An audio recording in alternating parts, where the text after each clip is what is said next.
The Frog Prince. In the old times, when it was still of some use to wish for the thing one wanted, there lived a king whose daughters were all handsome, but the youngest was so beautiful that the sun himself, who had seen so much, wondered at her beauty each time he shone over her. You have to remember the word handsome isn't just for men. It's for, in this case, it's for little girls. Near the royal castle there was a great dark wood, and in the wood, under an old linden tree, was a well. What's a linden tree? Let's go find out. I don't have a bookmark, so I can use anything. I do not dog-ear my books. That would be crazy. And, oops. And you can come with me over here.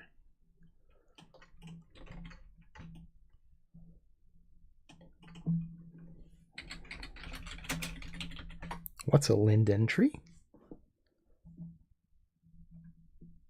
Lindens, genus of about 30 species of trees or bushes, native throughout most of the temperate northern hemisphere. In the British Isles, they are commonly called lime trees or lime bushes, although they are not closely related to the tree that produces the lime fruit. They're not closely, but are they distantly? Okay, so there's a whole bunch of different kinds of trees. 10 species of linden trees.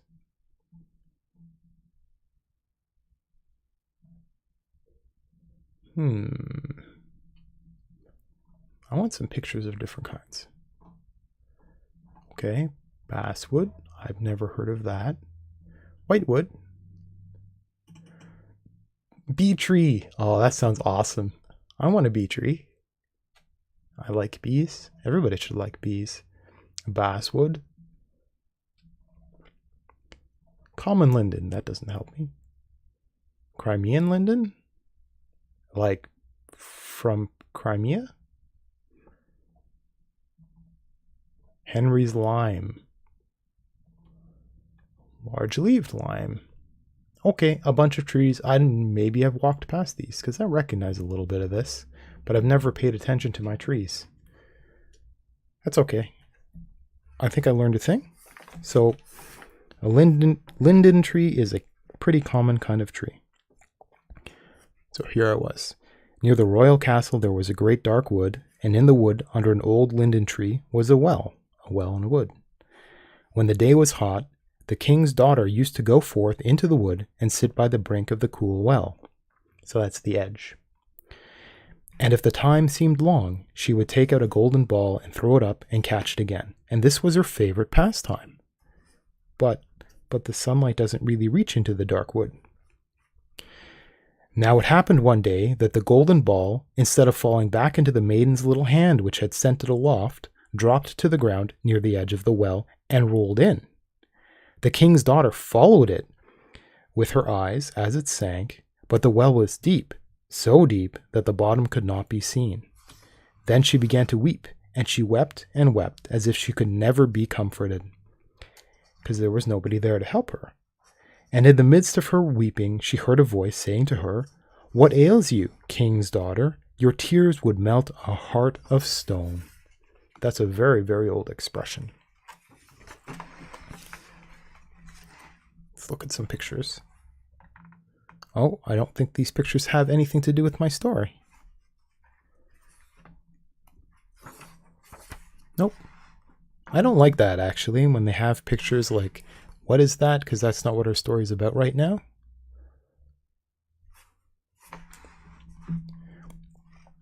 And when she looked to see where the voice came from, there was nothing but a frog stretching his thick, ugly head out of the water in the well. "Oh, is it you, old waddler?" said she. "I weep because my golden ball has fallen into the well." "Never mind, do not weep," answered the frog. "I can help you. But what will you give me if I fetch up your ball again?" Whatever you like, dear frog," said she. "Any of my clothes, my pearls and jewels, or even the golden crown that I wear." Your clothes, your pearls and jewels, and your golden crown are not for me. Good man. But if you would love me and have me for your companion and playfellow, and let me sit by you at table and eat from your plate and drink from your cup and sleep in your little bed, if you would promise all this, then I would dive below the water and fetch you your golden ball again. So he wants to kind of be like a pet. Oh yes, she answered, I will promise it all, whatever you want, if you will only get me my ball again. I don't know. Seems kind of weird. But the frog, as soon as he heard her promise, drew his head under the water and sank down out of sight. But after a while he came to the surface again with the ball in his mouth and threw it on the grass. The king's daughter was overjoyed to see her pretty plaything again, and she caught it up and ran off with it. Stop, stop, cried the frog. Take me up too. I cannot run as fast as you. But it was of no use, for croak, croak after her as he might, she would not listen to him. Instead, she hastened home and soon forgot all about the poor frog. Ooh, she forgot about her promise. The next day, when the king's daughter was sitting at table with the king and all the court, and was eating from her golden plate, there came something pitter-patter up the marble stairs, and then there came a knocking at the door and a voice crying, King's youngest daughter, let me in.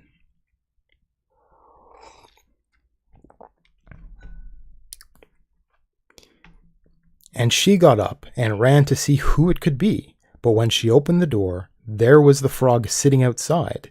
Then she shut the door hastily and went back to her seat, feeling very uneasy.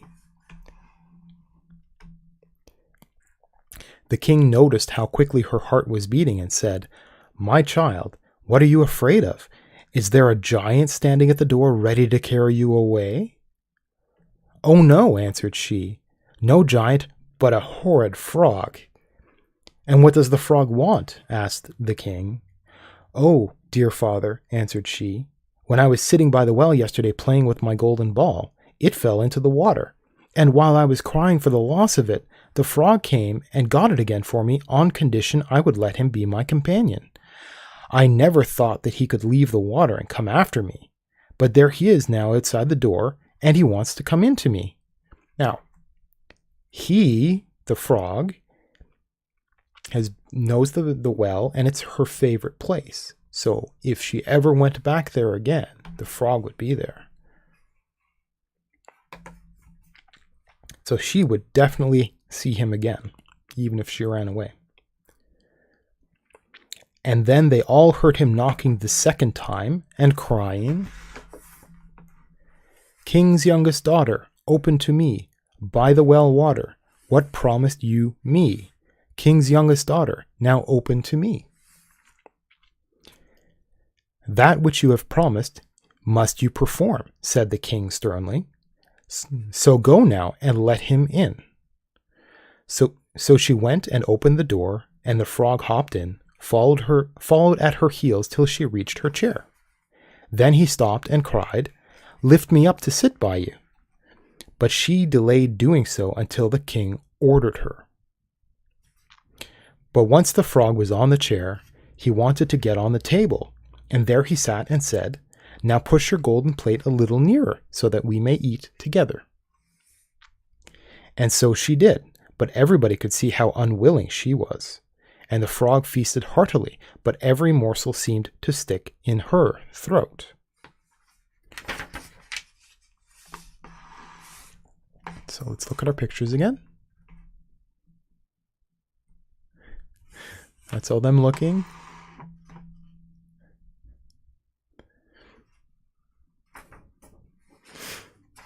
Where was I?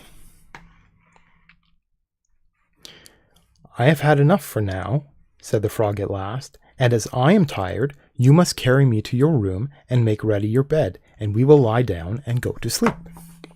Then the king's daughter began to weep, and was afraid of the cold frog, whom nothing could satisfy, but he must sleep in her pretty, clean bed. Now the king grew angry with her and said, "What you have promised in your time of necessity, you must now perform. Make good on your promise." So she picked up the frog with her finger and thumb, carried him upstairs, and put him in a corner. And when she had lain down to sleep, he came creeping up, saying, "I am tired and want sleep as much as you. Take me up, or I will tell your father." Then she felt beside herself with rage, and, picking him up, she threw him with all her strength against the wall, crying, "Now will you be quiet, you horrid frog?" But as he fell, he ceased to be a frog, and became all at once a prince with beautiful, kind eyes. And it came to pass that with her father's consent they became bride and bridegroom. And he told her how a wicked witch had bound him by her spells, and how no one but she alone could have released him, and that they two would go together to his father's kingdom at once. Did I miss something? Okay. And there came to the door a carriage drawn by 8 white horses, with white plumes on their heads, and with golden harness, and behind the carriage, faithful Henry, the servant of the young prince, was standing. Now, faithful Henry had suffered such care and pain when his master was turned into a frog that he had been obliged to wear 3 iron bands over his heart to keep it from breaking with trouble and anxiety.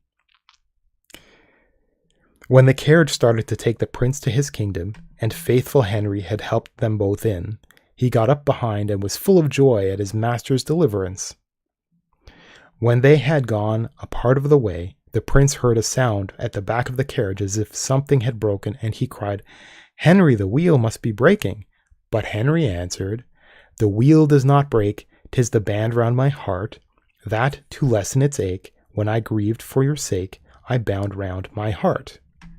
Again, and yet once again, there was the same sound, and the prince thought it must be the wheel breaking, but it was the breaking of the other bands from faithful Henry's heart, because it was now so relieved and happy.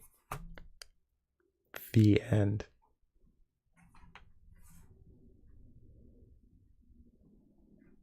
Let's move right along.